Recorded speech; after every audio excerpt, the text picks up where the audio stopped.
Welcome to OSHA Made Easy for Dental Facilities, 2020. Not surprisingly, many people are concerned about coronavirus. They're also concerned about the shortage of masks. The CDC has not changed its guidance on single-use disposable face masks. You still must use one per patient. The CDC urges dental healthcare personnel with a personal protective equipment shortage to monitor the healthcare supply of personal protective equipment website listed here. Also, updates on the virus can be found at the following website. Compliance training partners can be reached at 888-388-4782 and will be glad to answer any particular questions you might have about the coronavirus. If you have a patient that presents symptoms of respiratory infection, dental healthcare personnel should postpone non-emergency or elective dental procedures. Remember to post visual alerts like signs and posters at the entrance of your office to provide patients instructions about hand hygiene, respiratory hygiene, and cough etiquette. Provide supplies for respiratory hygiene, including alcohol-based hand rub with 60 to 95% alcohol content, tissues, and no-touch receptacles for disposal. When doing appointment reminders, confirm with your patients that they are not displaying respiratory illness symptoms. And remember that if they are, to advise them to not come in and to reschedule. Change your hold messaging to emphasize delaying the appointment if you're sick or symptomatic. The objectives of this course include understanding applicable OSHA regulations, including the Hazard Communication Standard, Bloodborne Pathogen Standard, and all the applicable subparts of the OSHA regulations, to define OSHA's General Duty Clause, to identify the requirements of the Hazard Communication Standard, to understand appropriate methods for recognizing tasks that involve exposure to blood and other potentially infectious materials, and to know the appropriate actions to take in an emergency involving blood or other potentially infectious materials. Pictured here is the Compliance Training Partners OSHA and Infection Control Compliance Program. OSHA training is required for all employees by law and designed to make your workplace safer. The Hazard Communication Standard is also known as the Employee Right to Know Law. OSHA's Hazard Communication Standard states that employees have a right to know the hazards of the chemicals and materials they're working with, and that employees also must know what safety measures are available to protect them. Employer responsibilities under the Hazard Communication Standard include creating a hazardous chemical inventory, ensuring that each hazardous chemical has a safety data sheet, ensuring that each chemical container is properly labeled, also creating and implementing an employee training program, and developing, implementing, and maintaining a written hazard communication plan. A chemical inventory list is a required list of all the hazardous chemicals and materials in your facility. It needs to be updated as new chemicals or products are received, and it should be placed in the compliance manual as well as posted in a prominent place in your office. A hazardous chemical is considered one that has the potential to harm you, and examples would include disinfectants, cleaners, restorative materials, impression materials, plaster, stone, or alginate, and most powders, liquids, and pastes found in your facility. Safety data sheets need to be available for all workers, and they're required for all hazardous chemicals and materials used in your facility. Designate a person to be responsible for obtaining and maintaining safety data sheets, and make sure that they're maintained for 30 years from the last date used. GHS compliant labels are recommended for consistency in workplace labeling. Products in their original containers normally already have labels, and they don't need to be relabeled, but remember that on-mark containers must have labels placed on them, and train employees to understand how to read these labels. Batch labeling is a great way to label small items that are just too small to place a label on. The label doesn't have to be placed directly on the item. All employees just need to understand the batch labeling system used in the office. This would involve putting labels on the tub, container, shelf, or cabinet where the product is stored. Pictured here is a sample of a manufacturer's label that's GHS compliant. You'll see that it has a product identifier, so you know what the hazardous chemical is. Also, contact information for the manufacturer. You can see that this type of label also has what's called a signal word, dangerous for the more severe type of hazard and warning for less severe hazards. Pictograms such as this convey specific information about the hazards of a chemical in symbols and other graphic elements. Here you see the 9 pictograms. There are 4 for health hazards, 4 for physical hazards, and 1 for environmental hazards. While not required, the purple wall chart on the right makes it a lot easier to understand just what those pictograms mean. So you can determine from the SDS and the GHS wall chart just what the hazard is. Most chemicals require either safety glasses and gloves, or safety glasses, gloves, and mask. The written hazard communication program must describe how your compliance system works. It needs to include information about access to safety data sheets, labeling, personal protective equipment, as well as provisions for training employees. The purpose of training is to protect employees from hazardous chemicals in their workplace. Employees must receive information and training on hazardous chemicals at the time of their initial assignment and whenever a new chemical hazard is introduced. Employees need to be informed of the location and availability of the written hazard communication plan. Because a spill of hazardous chemicals can occur, you need to be sure of the chemical you're cleaning up, so refer to the SDS for that product. For all common spills, follow these instructions. Let everybody know a spill occurred. Have a spill kit ready to go, and then wear the proper personal protective equipment. Dilute the vapors with ventilation by opening a window, turning on a vent fan. Confine the spill using chemical spill powder. Clean the spill area with the appropriate cleaner and dispose of the waste properly. Pictured here is a master spill kit with powders specific to the chemicals that have been spilled, as well as the personal protective equipment. The bloodborne pathogen standard protects workers who are likely to come into contact with blood or other potentially infectious materials as a result of their job duties. Other potentially infectious materials could include saliva, tissue, or body fluids. Bloodborne pathogens are pathogenic organisms that are present in human blood or in other potentially infectious materials and can cause disease in humans. Bloodborne pathogens can be transmitted when blood or other potentially infectious materials contact mucous membranes, like the inside of the nose or the inside of the mouth or the eyes. They can be introduced via a needle stick or a sharps injury, and they can also enter through a break in the skin. Many times exposures don't result in an infection, but there's always a risk.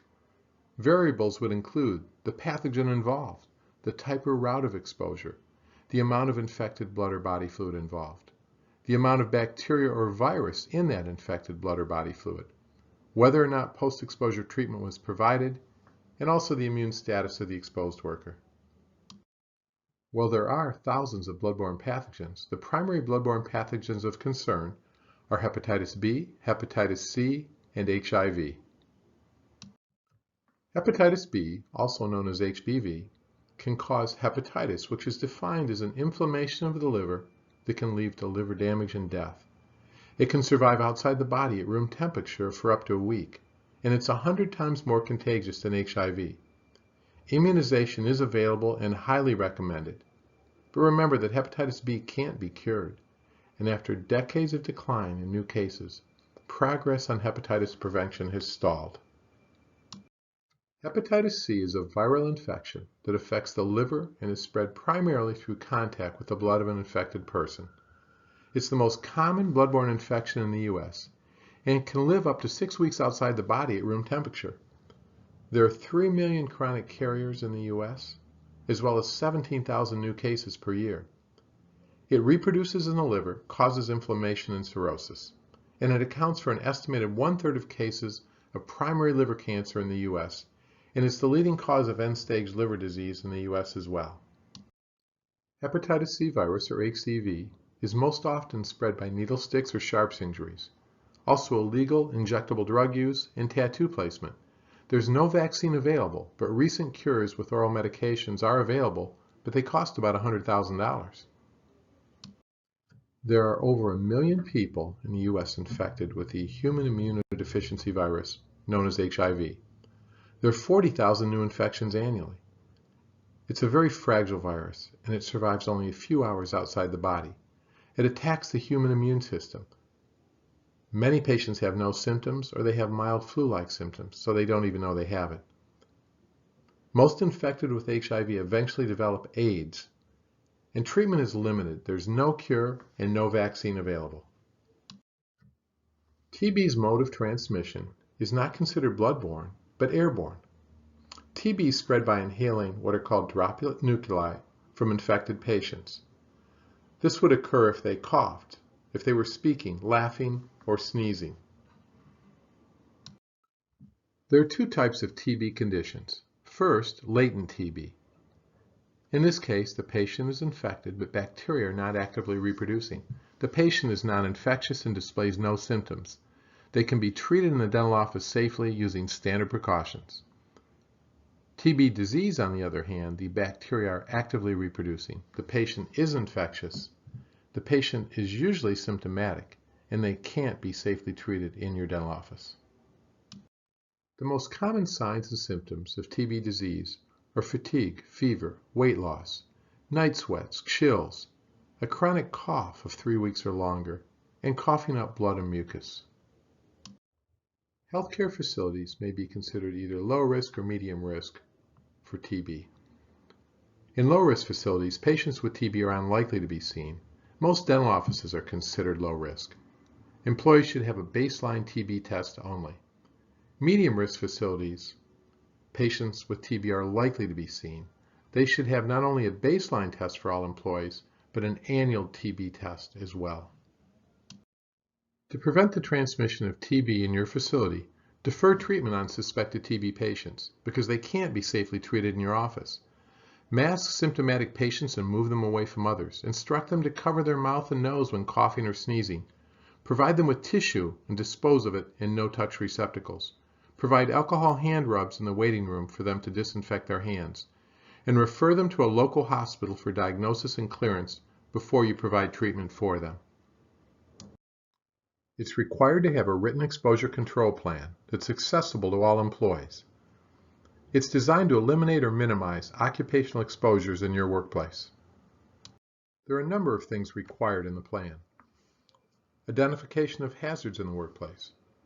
Identification of tasks which could expose employees. Identification of which employees could have potential exposure, and provisions for appropriate personal protective equipment for these employees. Also, the training of employees in use and care of personal protective equipment must be addressed. Also required in this written plan would be implementation of various methods of exposure control, such as standard precautions, engineering and work practice controls, and housekeeping, access to receiving the hepatitis B immunization, the process of post-exposure evaluation and follow-up, as well as record-keeping requirements. Requirements for the employer include identifying workers who may be exposed to blood or other potentially infectious materials, reviewing all processes and procedures with exposure potential, and reevaluating when new processes or procedures are used. Remember to always practice standard precautions, which means treating every patient the same. Treating all body fluids from every patient is potentially infectious. Engineering controls are devices that reduce employee exposure by either removing, eliminating, or isolating the hazard. The employer must evaluate all available engineering controls and train employees on their safe use and disposal. Document this evaluation and implementation in the exposure control plan and review new devices and technologies at least annually. Also review and update the exposure control plan itself at least annually. Examples of engineering controls you may use would include sharps containers, ultrasonic cleaners, cassettes, sharps caddies, needle recapping devices, scalpel blade removers, and instrument washers, all engineered devices that make the workplace safer. Work practice controls are defined as practices that reduce the possibility of exposure by changing the way a task is performed. Good examples of work practice controls would include never recapping needles using 2 hands, not shearing or breaking needles. Contaminated reusable sharps are transported to the sterilization area in labeled, color-coded leak-proof containers, and putting single-use sharps in a sharps container that is in the treatment room rather than carrying it back to the sterilization area. Other important work practice controls include washing hands before and after gloving, prohibiting eating, drinking, and smoking in clinical areas, and not keeping food in the same storage area as potentially contaminated materials. Under housekeeping, the employer must ensure that the worksite is maintained in a clean and sanitary condition. Post a written housekeeping schedule for your facility and include protocols for cleaning and disinfecting treatment rooms, laboratories, and other areas. Disposable sharps like injection needles and scalpel blades should be discarded immediately. Sharps containers need to be closable, puncture resistant, leak proof, labeled or color coded, easily accessible and located as close as possible to the treatment area. In other words, they should be in each room. They should also be replaced routinely and not overfilled. Besides sharp, other regulated waste would include liquid or semi-liquid blood, contaminated items that are saturated or dripping, in other words, not just wet, but actually dripping, pathological and biological items such as biopsy specimens. Remember that regulated waste does not include Band-Aids and feminine hygiene products, nor does it include gauze or cotton that is not saturated. Personal protective equipment, or PPE, is specialized clothing or equipment that's worn by an employee for protection, and PPE is required whenever exposure to blood or other body fluids is anticipated. It must be designed so that blood and body fluids can't pass through or reach the skin, eyes, or mouth. Remember that clothing worn to and from work is considered street clothes and must be protected from contamination when working in clinical areas. The employer will provide appropriate personal protective equipment, and they'll ensure that the PPE is worn by employees. It must be accessible and in appropriate sizes for all employees. It must be removed before leaving the work area or when it becomes contaminated. It must be cleaned and maintained by the employer. Remember that employees may not take home protective clothing to launder, and it must be washed in the office or by a laundry service.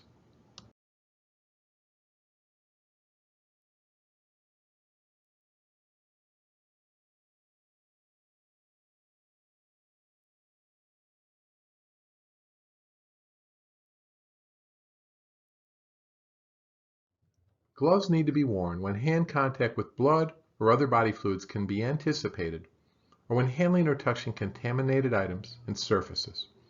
They should be replaced between patients and if they're torn. Heavy-duty utility gloves may be decontaminated and reused. Personal protective equipment would include safety eyewear, mask, gloves, and long-sleeve fluid-resistant clothing. The hepatitis B immunization is a highly effective means of protection from the virus. It must be offered at no cost before assignment to a job with exposure risk. You should test for antibodies 1 to 2 months after completion. If the employee declines to have it, they must sign the declination form. But the employee may at any time request that hepatitis B vaccine after that initial declination. At the present time, a booster dose of hepatitis B vaccine is not required or recommended. This is the language that should be on a declination form and can be found on the Compliance Training Partners version in the OSHA Compliance Manual. I understand that due to my occupational exposure to blood or other potentially infectious materials, I may be at risk of acquiring hepatitis B infection. I've been given the opportunity to be vaccinated with hepatitis B vaccine at no charge to myself. However, I decline hepatitis B immunization at this time. I understand that by declining this vaccine, I continue to be at risk of acquiring hepatitis B, a serious disease. If in the future I continue to have occupational exposure to blood or other potentially infectious materials and I want to be vaccinated with the hepatitis B vaccine, I can receive the vaccination series at no charge to me. One of the most important parts of an exposure control plan is the protocol for post-exposure evaluation and follow-up. This must be made available to any occupationally exposed worker who experiences an exposure incident. Evaluation and follow-up must be provided cost-free to the employee. After an exposure incident like a needle stick, immediately notify your supervisor. Wash the area with soap and water. If your nose or mouth is splashed, flush with water. If the eyes have been splashed, irrigate them with water using your eye wash. A written incident report should be filled out. It will list things such as date and time of exposure, Details, the what, where, and how. Exposure details like the entry route, the body fluid involved, the volume and duration of contact. Information about the source person as well as the exposed person. And before an exposure incident occurs, identify an occupational medicine clinic in your area who you'll be able to refer to. Post-exposure evaluation and follow-up includes identifying and testing of the source patient for hepatitis B, hepatitis C, and HIV, collecting and testing of the exposed worker's blood, offering post-exposure prophylaxis and counseling, evaluation of any reported illnesses. The source individual's test should be made available to the exposed employee as soon as possible. Have all of your blank post-exposure forms ready to go before an accident occurs. After the employees receive post-exposure follow-up, the employer will obtain a written opinion from the healthcare provider and provide it to the employee within 15 working days. A written opinion for post-exposure evaluation and follow-up includes information that the employee has been informed of the evaluation results and informed of any medical condition that requires further treatment. Labels and signs should also be part of your exposure control plan. Biohazard labels must be affixed to the following: containers of regulated waste, containers of contaminated reusable sharps, refrigerators and freezers containing blood or other potentially infectious materials, containers used to ship blood or other potentially infectious materials, bags and containers of contaminated laundry, and waste containers in each treatment room. You must maintain a written sharps injury log. List for each incident the type and brand of the device involved that caused the accident, the department or work area, and exactly how the incident happened. Medical records need to be kept for each employee with occupational exposure for the duration of their employment plus 30 years. These records need to be kept confidential and they need to include name, social security number, hepatitis B immunization status, medical testing, examination, and follow-up for any accidents or injuries that occurred in the workplace, a copy of a healthcare professional's written opinion for these incidents, and in addition, a copy of all information provided by the employer to a treating healthcare professional. Training needs to occur at the time of initial assignment, at least annually, and whenever changes in the workplace occur.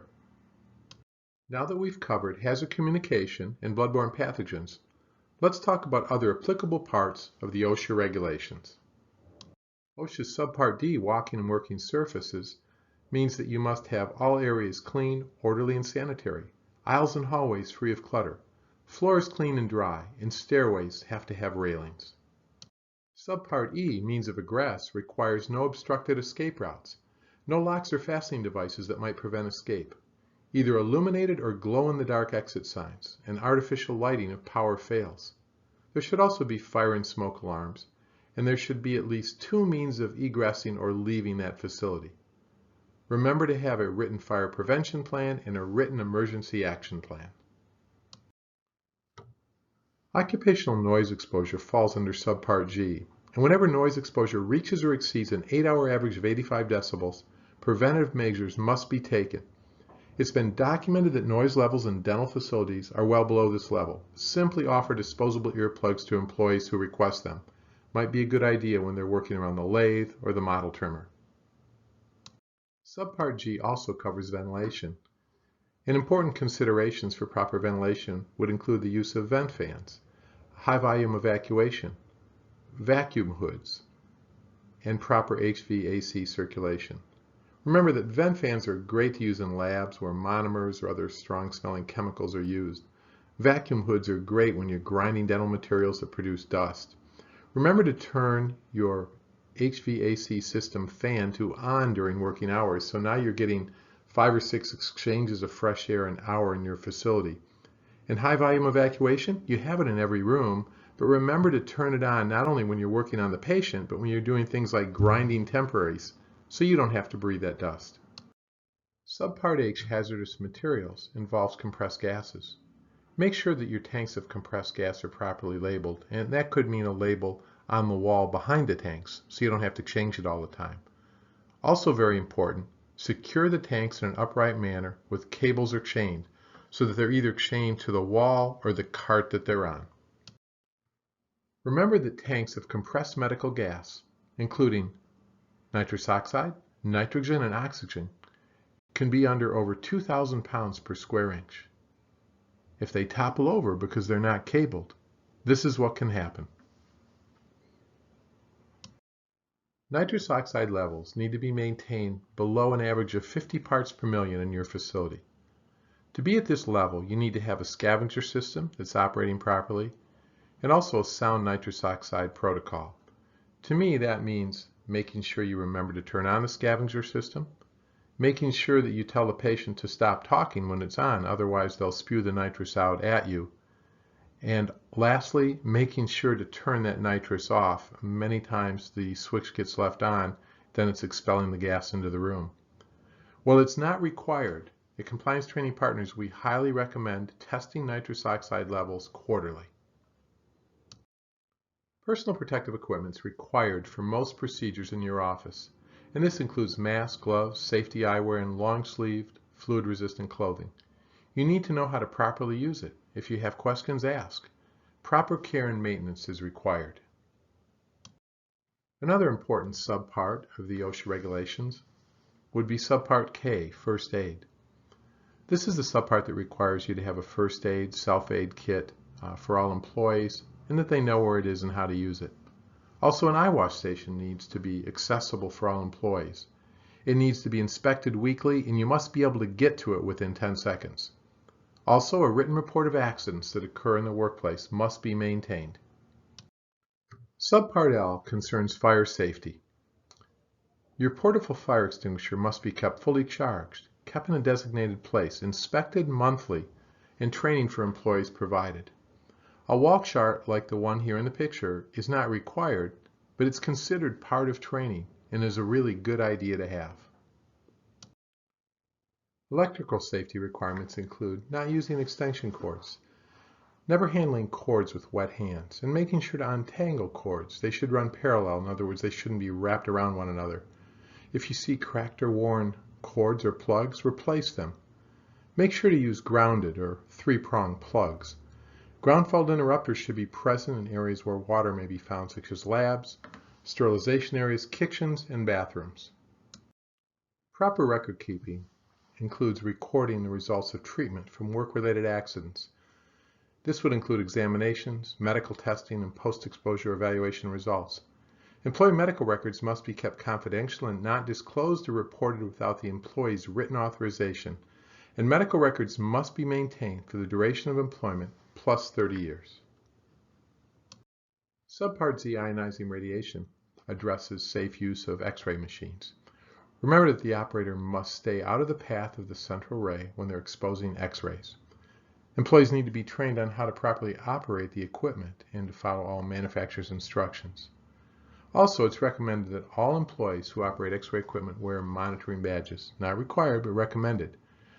Quarterly monitoring is what we at Compliance Training Partners recommend. Monthly monitoring we recommend for pregnant workers. The best X-ray badge on the market is clearly the Landauer Luxel Plus monitor. This monitor utilizes state-of-the-art technology and is the most accurate radiation dosimeter available. You might not think that OSHA regulates workplace violence, but it does. OSHA's General Duty Clause requires employers to provide a safe and healthful workplace for its employees. Workplace violence is any act of physical violence, harassment, intimidation, or other threatening or disruptive behavior that occurs at the work site, and this would include threats, verbal abuse, as well as physical assaults. The presence of an active shooter would, of course, come under workplace violence. An active shooter is an individual actively engaged in killing or attempting to kill people in a confined and populated area. In most cases, active shooters use firearms, and there's no pattern or method to their selection of victims. Active shooter events are becoming more frequent. Motivation is often anger, revenge, ideology, untreated mental illness. They're unpredictable. They evolve quickly, usually being over before law enforcement arrives. And they continue until stopped by law enforcement, suicide, or victim intervention.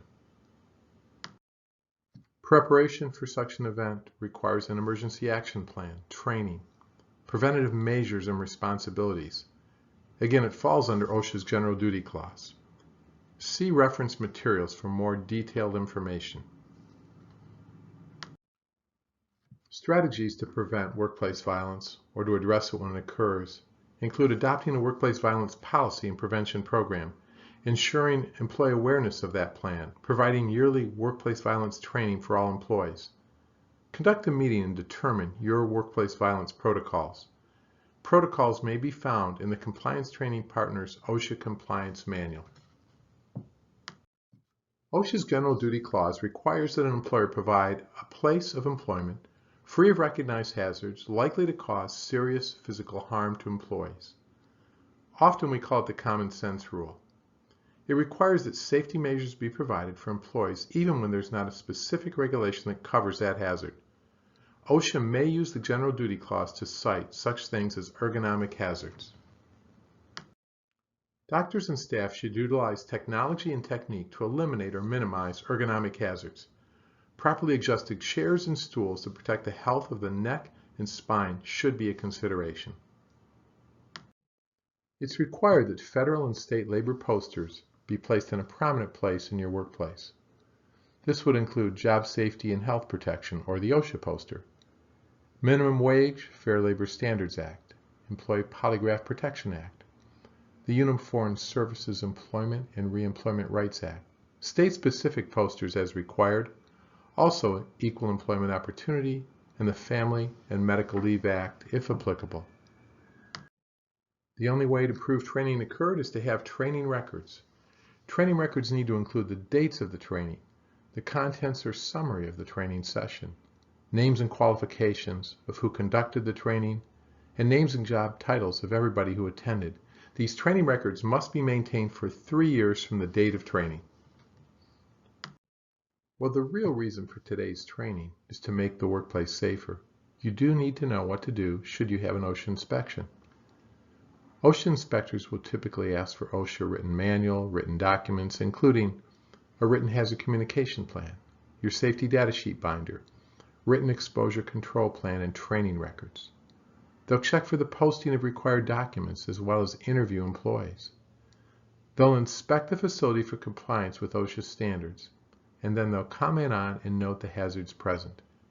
They'll send the results several weeks later, but remember that citations may be contested. The Centers for Disease Control guidelines for infection control in dental health care settings. Remember that OSHA can enforce CDC guidelines even though they're written by the CDC.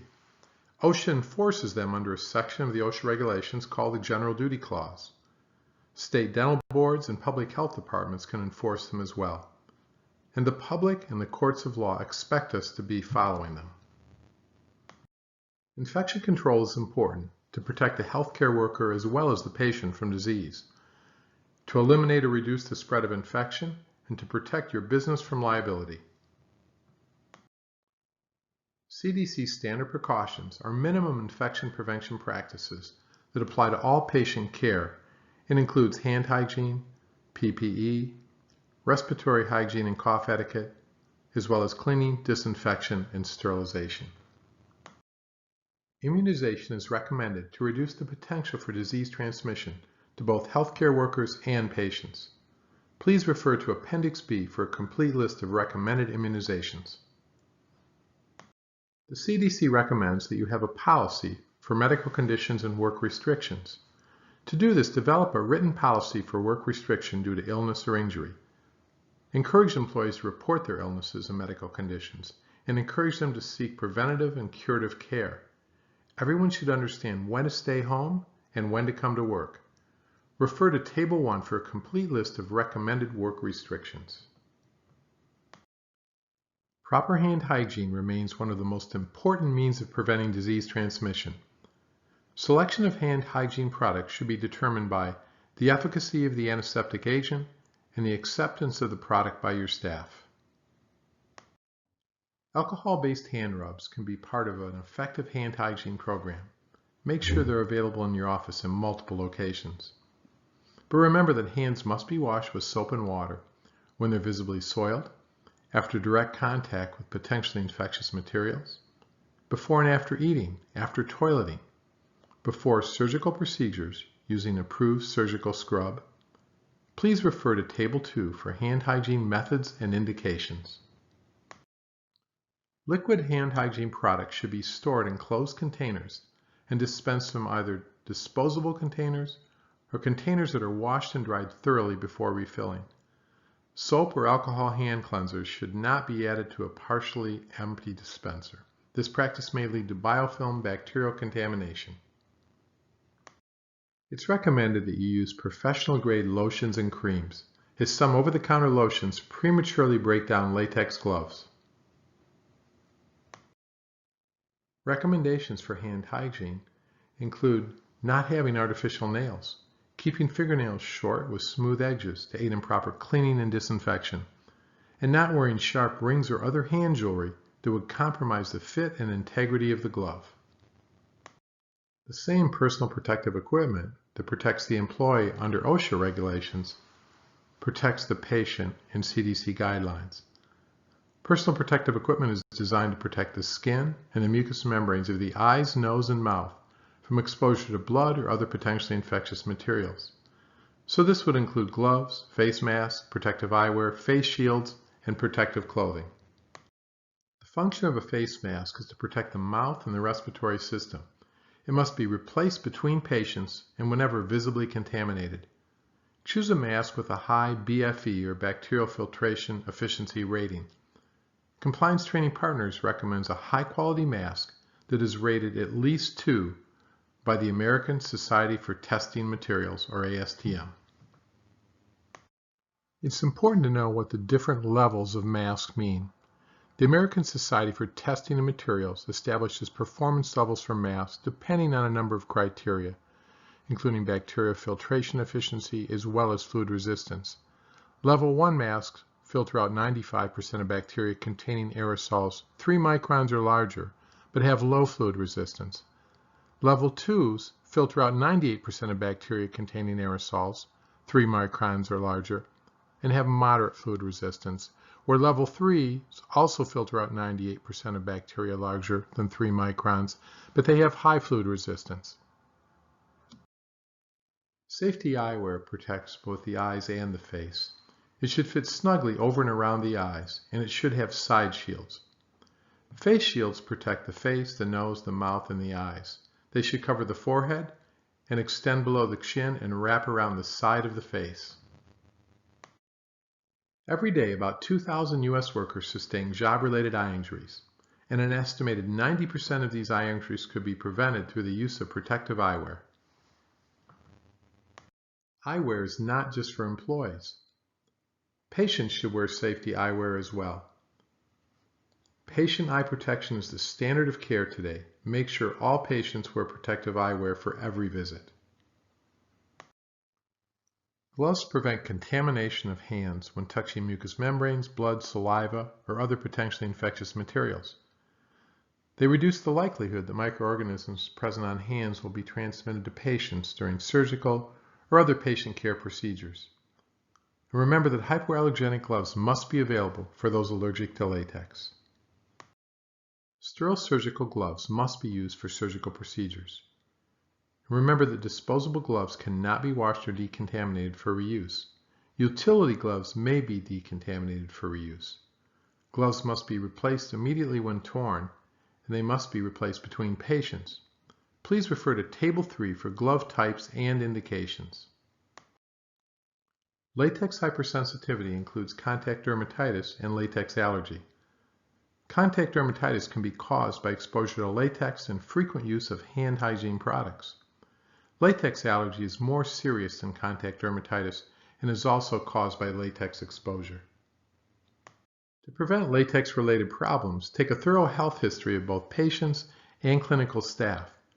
Non-latex nitrile or vinyl gloves must be available for those having a history of latex hypersensitivity, and always be prepared to provide emergency treatment for latex-related anaphylaxis. Respiratory hygiene and cough etiquette are part of the CDC guidelines.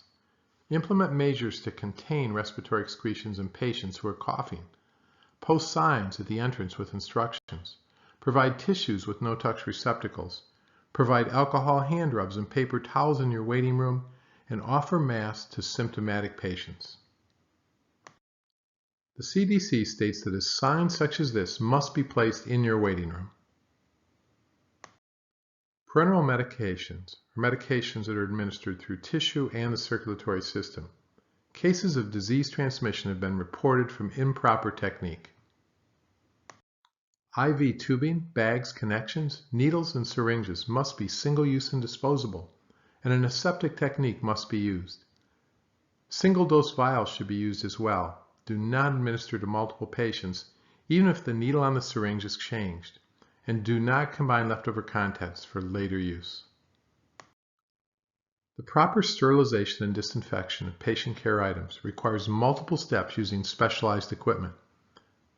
Policies and procedures must be in place for containing, transporting, and handling contaminated instruments and equipment. You need to follow the manufacturer's instructions for reprocessing reusable dental instruments and use single-use devices for one patient only and dispose of them properly. The definition of a critical item is one that penetrates mucous membranes, contacts bone, or other normally sterile tissue.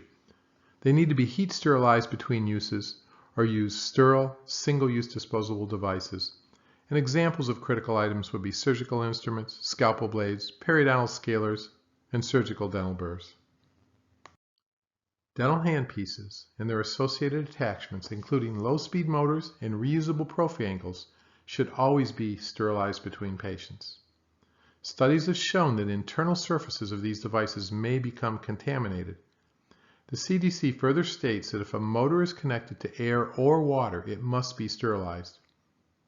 Remember that handpieces used in the USA must be FDA registered, and many cheap versions bought online are not. Semi-critical items contact mucous membranes but do not penetrate soft tissue or bone. While high-level disinfection is acceptable, sterilization is recommended and encouraged. Examples would include mouth mirrors, amalgam condensers, and cheek retractors. Non-critical items contact intact skin. Clean and disinfect using a low or intermediate level disinfectant. Examples of these would be a pulse oximeter or blood pressure cuff. At compliance training partners, we regularly receive calls from offices that have worked on patients by accident with non-sterile instruments. This can be disastrous for the office and must be prevented. According to the Centers for Disease Control, instrument processing areas should be separated into 4 main areas of activity. The first, receiving, cleaning, and decontamination. The second, preparation and packaging. The third, sterilization, and the fourth, storage. Ideally, walls or partitions should separate these sections. Pictured here is a professionally manufactured sterilization center that's been divided into the 4 main areas as outlined by the CDC. The cleaning process starts with transporting dirty instruments in a closed, secure container such as a sharps caddy. Cleaning is the first step in the decontamination process. Automated cleaning would include ultrasonic cleaning or instrument washers, and manual cleaning would involve soaking until ready to clean and then wearing heavy-duty nitrile utility gloves, mask, protective eyewear, and protective clothing to scrub the instruments. Pictured here are 2 devices that could be used for automated cleaning, the instrument washer and the ultrasonic cleaner. Here's an example of a sharps caddy for carrying contaminated instruments from treatment room to sterilization area. Proper preparation and packaging is an important step in the sterilization process. Clean instruments should be inspected and assembled into sets, then packaged. Seal pouches along the perforated line only. Date stamp all pouches. Wear heavy-duty, puncture-resistant utility gloves. Hinged instruments should be opened and unlocked. Never reuse packaging materials, single use only. Use an internal and external chemical indicator on all packages and check for color change multiple times. Heat sterilization methods include steam under pressure in an autoclave and dry heat. Never overload a sterilizer or stack packages in a manner that prevents circulation and penetration of steam. Use a rack for cassettes and allow the appropriate drying time. Never interrupt a sterilization cycle, including the drying cycle. Don't handle packages while they're wet. Allow them to dry and cool in the sterilizer. And verify that the color indicator has changed color. Follow your manufacturer's recommended operation and maintenance instructions for all sterilizers, including pressure release valves. Make sure that employees are trained on the proper use of the sterilizer. Notice these packages. They both look really nice. The problem is the one on the left is on sterile. These are just clean instruments because you can see the internal and external color indicator has not changed color. Where on the right, these instruments have been sterilized. Both indicators have turned from fuchsia to black. Remember the triple check. Check that the color indicator on the package has turned color when the instruments are removed from the autoclave. That's the first check. Recheck that the color indicator on the package has turned color when placing it into storage. That's the second check. And recheck for the third time that the color indicator on the package has turned color when opening the package of instruments in front of the patient. That's what we call the triple check and will keep you out of trouble. High-level disinfection and cold sterilization solutions would include glutaraldehyde, hydrogen peroxides, and peracetic acids. They can be problematic though. They're less reliable than heat sterilization. They're time-consuming, taking up to 12 hours for sterilization. They can't be spore tested. Instruments that come out of them can't be packaged for later use. And instruments must be used immediately or they're no longer sterile. Proper storage of sterile items includes placing the date on the sterilization pouch. That way the instruments can be used first in, first out. And it allows you to recall instruments in the event you fail a spore test. Always examine wrapped instruments carefully prior to use. If the wrapping is damaged, rewrap and re-sterilize. And store clean items in dry, closed areas. Sterilization monitoring indicators would include mechanical indicators like looking at the time, temperature, and pressure gauges. Chemical indicators, which would be looking at the changing color of the packages when they're exposed to heat. Then there's biological or spore test. Use biological spore test weekly on every machine to ensure that the sterilization process is effective. Biological monitors or spore tests can be like the one on the left, which is a mail-in service, or the one on the right, which is performed in your office. Spore testing must be performed weekly on all devices. Follow your manufacturer's directions for placement and location of the biological indicator, and keep your spore testing log for 3 years. A positive spore test means failure. If you have a failed test, there's no need to recall items because a single positive spore test does not mean the sterilizer is defective. But do shut the machine down and immediately retest. Do not use it or the instruments that went through it until it passes the second test. That's why you need to have adequate backup sterilization capacity. If the device fails a second time, recall and reprocess all items from that sterilizer in a different sterilizer. Begin using the backup sterilizer until the primary sterilizer is repaired and passes successfully. Proper environmental surface infection control includes having written policies and procedures that are in place for routine cleaning and disinfection of environmental surfaces. Cleaning should always precede disinfection. The emphasis for cleaning and disinfection should be placed on surfaces that are most likely to become contaminated. The two categories of environmental surfaces would include clinical contact surfaces and housekeeping surfaces. Clinical contact surfaces have a high potential for direct contamination from spray, splatter, instrument contact, or contact with a gloved hand. Housekeeping surfaces include floors, walls, dental chairs, and unused counters, and they have a more limited risk of disease transmission. For clinical contact surfaces, surface barriers can be used on items that are difficult to disinfect, but they must be changed between patients. Another option is to clean and disinfect these surfaces using an EPA-registered intermediate-level disinfectant. Proper infection control protocol for digital X-ray sensors includes autoclaving of the sensor if your sensor instructions for use state that it can be heat sterilized, or disinfecting the sensor between patients with an intermediate level disinfectant and covering it with a barrier cover. Housekeeping surfaces can be routinely cleaned with soap and water or an EPA-registered detergent disinfectant. If a housekeeping surface becomes visibly contaminated, disinfect it using an EPA-registered intermediate level disinfectant. Remember that carpeted flooring and fabric-upholstered furnishings should not be used in treatment rooms, laboratories, or instrument processing areas. The Centers for Disease Control states that dental unit water must have less than 500 colony-forming units of heterotrophic bacteria per ml of water. The American Dental Association has set the goal at 200 colony-forming units, while European standards are 100 colony-forming units. The dental unit is ideal for growth as it contains small diameter tubing and bacterial biofilms will form there.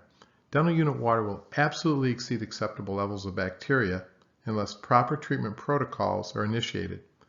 Major lawsuits have been filed by patients against dentists with high levels of bacteria in their water lines. Sources of dental unit water line contamination can be the source water itself, which may contain bacteria. Also, retracted oral fluids can be the source. Biofilms, which harbor bacteria, can form inside of water lines, further complicating the problem. It's not possible to completely eliminate waterline bacteria. Data show that 31% of tested water lines fail, and 61% of practices have at least one operatory that fails. The primary source of bacteria is typically the municipal water supply. And reverse osmosis, distillers, and filtering systems are all known to fail as well.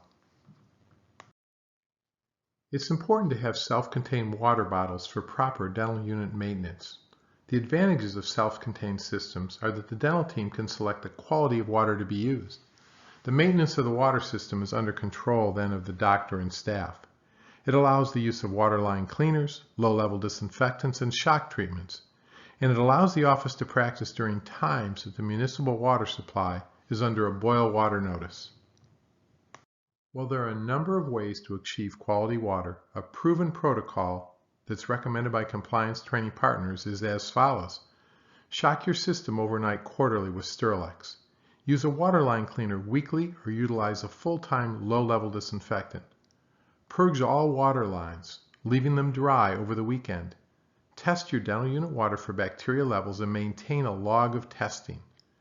Remember also to discharge water lines for 20 seconds between patients.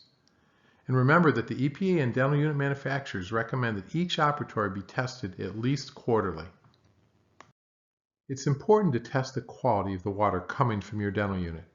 Keeping your waterline bacteria count low is extremely important. These tests indicate bacterial growth. How clean is your dental unit water?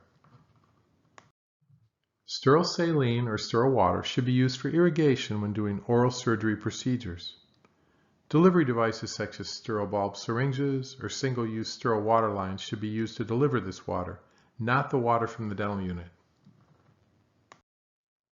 Proper evacuation or suction system maintenance should be conducted daily. It can eliminate costly repairs. Remember that the EPA requires that a neutral pH product be used, so you should consider a bacterial-based product. Begin at the farthest operatory from the suction pump and aspirate through each high volume and saliva ejector line. Today, a high percentage of offices have lasers. Remember to wear the appropriate PPE, including masks, gloves, and long-sleeve clothing, but also wear protective laser eyewear. Use high-volume suction to remove the laser smoke plume. And use the laser with extreme caution near oxygen and alcohol-containing products, as combustion may occur. Also, make sure that the laser warning sign is displayed. Don't forget that infection control is not just in the operatory, but also in the lab. Practice standard precautions in the lab, including the use of gloves, masks, and long-sleeve clothing with safety glasses. Have intermediate level disinfectant spray and wipes available in the lab. Sterilized polishing wheels are used disposable, and use engineering controls such as machine guards and shields.